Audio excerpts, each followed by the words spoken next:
Today is April 6th, 1997. We are interviewing survivor Martin Wasserman. This is tape number 3. Mr. Wasserman, can you tell us about the 5 years you spent in Germany after the war? Well, I've been working for the ORT. This is for the UN, and I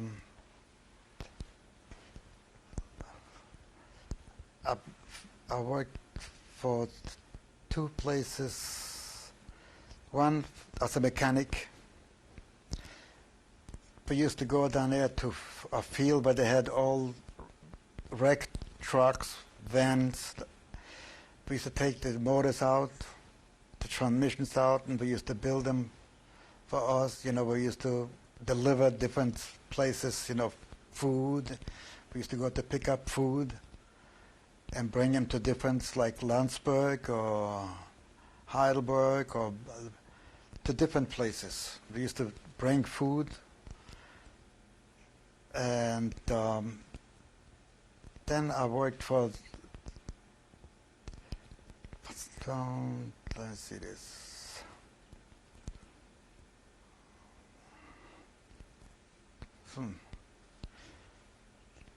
I worked for, in Munich. We used to go out to different places where they call us and tell us that they have the pieces of guns. We used to go and pick them up and bring them to Munich. And then we box them and ship them. Then they had some people from Israel that used to come to Munich, and they used to tell us what they need, and we used to supply them, and they used to bring them over there. Then I worked for the lady who was in charge over all this. We used to drive her to her places where she needed to go. We used to drive her, and I do it like a chauffeur. And anywhere she needed to go, she'd tell me, and I used to bring her over there to different camps. They made orders what they needed, what kind of food, and she used to go back and get all that.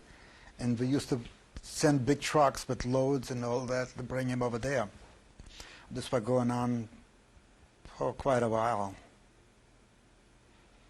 Did you ever talk to the German people about what you had lived through those 6 years? In fact, I used to live with one family. They gave me their own house, and they used to have another house, and we used to live there, and they even cooked for us. They did everything what we needed. You know, they said they didn't know what's going on. But we knew better that they knew, but they didn't want to tell the truth, you know, so. But they treat us very good. And whatever, you know, whatever we needed, you know, we tell them, and we get it. Were you afraid to be in Germany? Like, just knowing what the German people had been capable of, were you afraid to be there? No. Never talked about it. The only thing is, sometimes we talked about different things, you know, what I want to do, and in fact, they helped me when I find out that I'm going to Louisiana, and they were so glad that I'd gone somewhere, you know. They said, now I'm going to make me my home over there. I mean, they were nice people. They were a doctor's family, and they were really, really nice. Mr. Wasserman, when did you find out about your family? When did you find out that your mother and father were dead? Well, we found out after we got together in St. Otillion, because they had all kind of papers to find out who lived and who didn't survive. We had to give our names there, and they got names from everybody, and they looked and they told us that this city is so many didn't survive. That's the reason why I knew that something happened. And I didn't want to go back to Poland because I hated Poland after all this. I said, I never see it in my life. I don't want to go back there at all. Have you ever returned? I've never been back. Because after what I found out what they did, and I didn't want to go back. I didn't even want to hear Poland.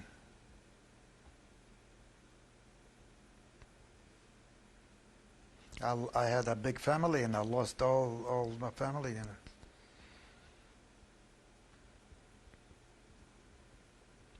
Plus uncles and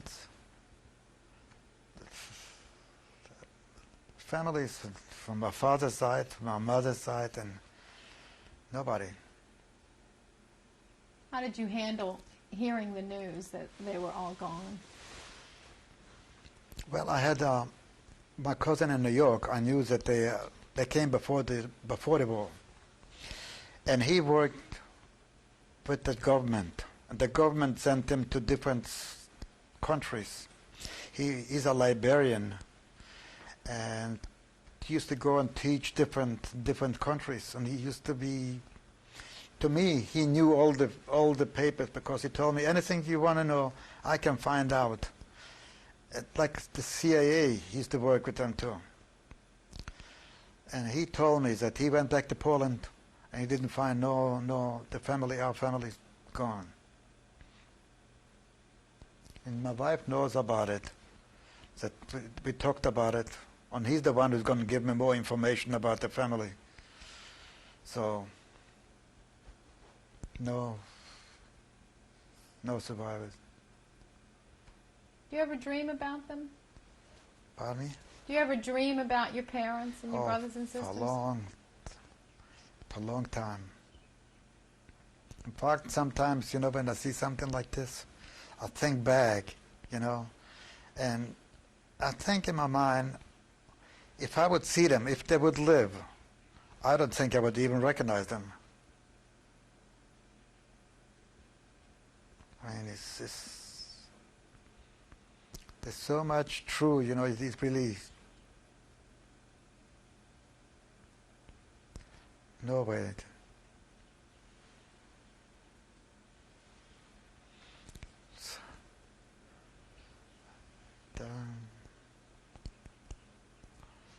Then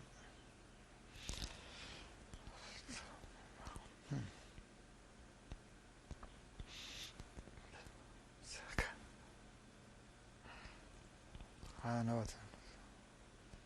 It's hard to go through all this now. It's more. I think more. Mr. Wasserman, why did you want to do this interview? Like what? Why did you want to do the interview right now? I didn't understand that. Why did you agree to do this interview? Why did you want to talk about it now? Well, I think that now the people should know what happened. Before I didn't want to talk about it at all, but more I realize it's better if the people know what happened.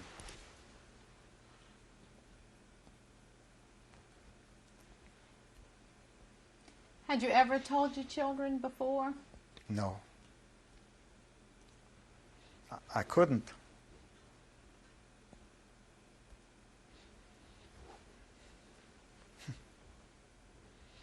I mean,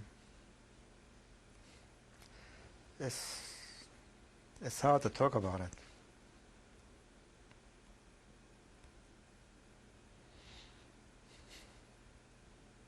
More I talk about it, more I get emotion.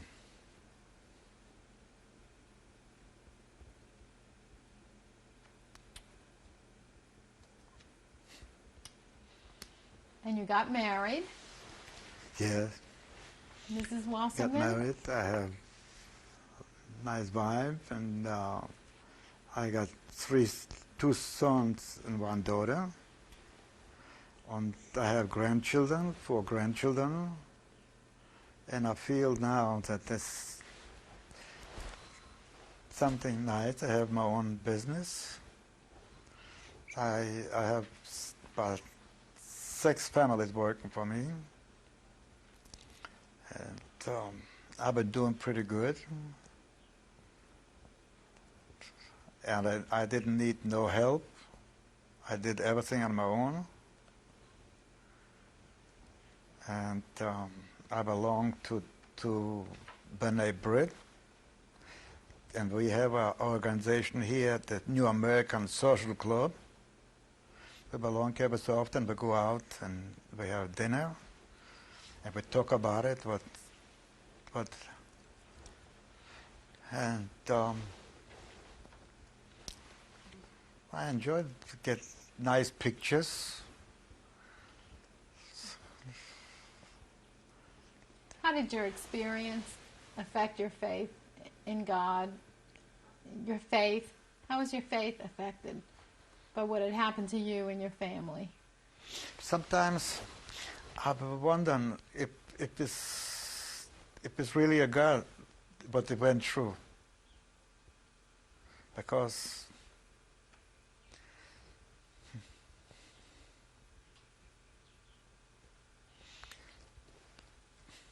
can't talk about it.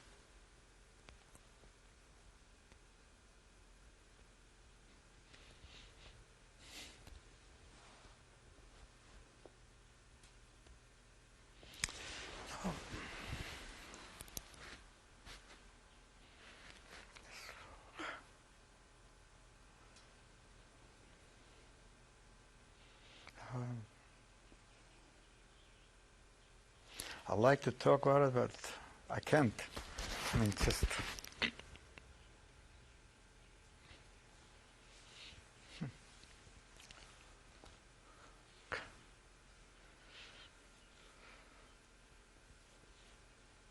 I get tears in my eyes.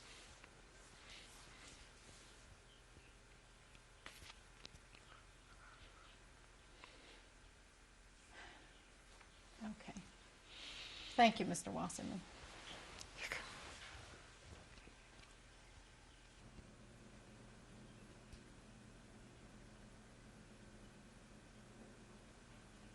Mr. Wasserman, can you tell me what this is a picture of?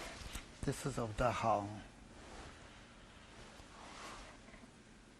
And has been taken by a friend of mine right after the war. And they brought it back to Munich and they gave it to me. Did you ever see those ovens when you were there? No. Did you know they were there? We knew we were there, but the people only could see it is the people working there, or when they get in and never came out.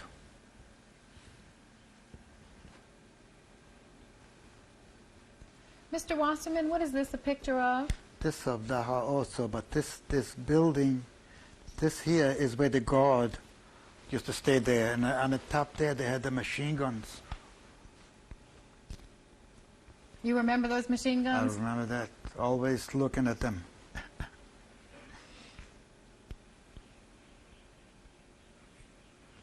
Mr. Wasserman, what is this a picture of? This is, they call it Santotillion.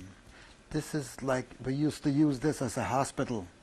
The people from all around, from the camps, they used to bring them in here and feed them for a few weeks and get them back to normal, and then they decided where they want to go, and they shipped them wherever they want to go. Australia, United States, anywhere from there. And how long were you there? I went there about, at least about 45, about 5, close to 5 years. 5 years. Mm.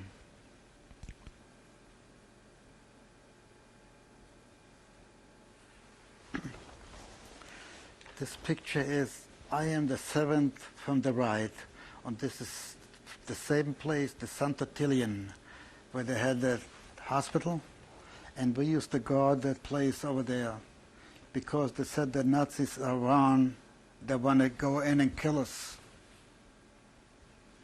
And that's the reason why we formed the guard and we used to protect that place. And when was this? In 1945 to 1950.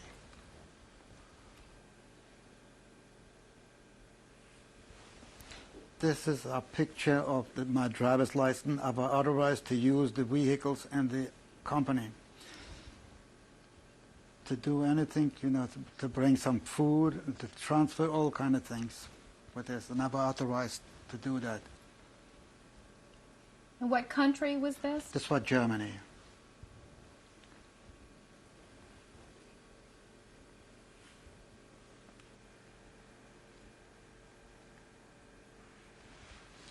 This is a picture when I've been in the service from 1951 to 53 in the 3rd Armored Cavalry.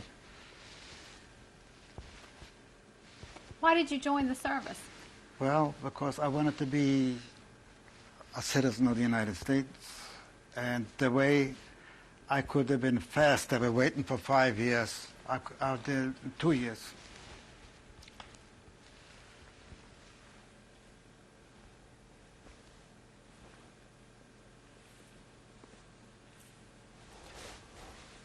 I am here on the right-hand side, the picture, and this is what I used to teach, is bayonet course, infiltration course. This is what we did in this. And did you get a special recognition? Yes, I've been in the paper, in the all over the United States, all the papers, and then they took me to Washington and put me out in a parade, in a big parade, and I didn't know that they've been waiting for me. What book did this come out of? This is from the ordnance, from Aberdeen Proving Ground, in the ordnance.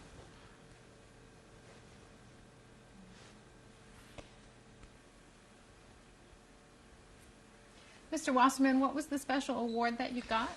I made Soldier of the Week, and I was surprised myself that took me out and they really gave me a nice time to be in a parade, which I've never been in a parade like this before. In Washington, D.C. They brought me from Aberdeen Proving Ground to Washington, and I was the first in the line for the parade. How did you feel? Oh, I feel proud. Can you tell me why, Mr. Wasserman, you don't have any family pictures from before the war?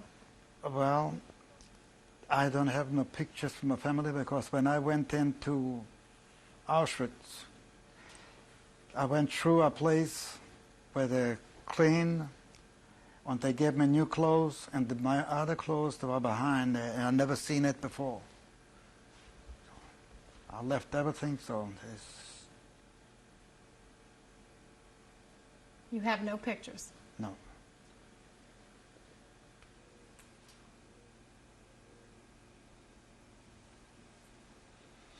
That number is 1001. And when they did it, they had a needle and ink in it and just get the number, and a little burning. It was swollen afterwards a little bit, but in 2 days I went down.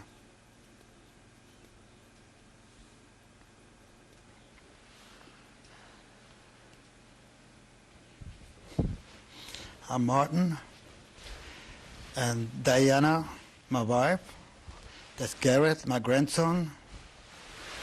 Tiffany, my granddaughter. My son, Jeff. And Sean. And Mike, my son. And Alyssa. And Helene.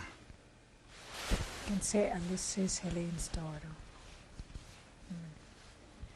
And I'm so happy that Martin has finally started talking, because I think it has really done a lot for him. And his children have brought him a lot of pleasure and happiness. And especially his grandchildren.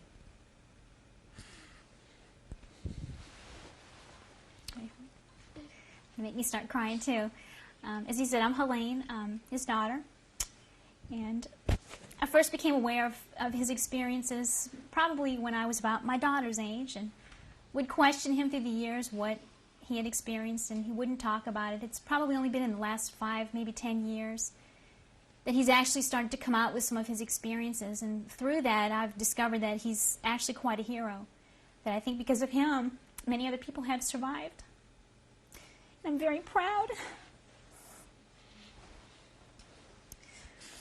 And he's done a lot to influence my life.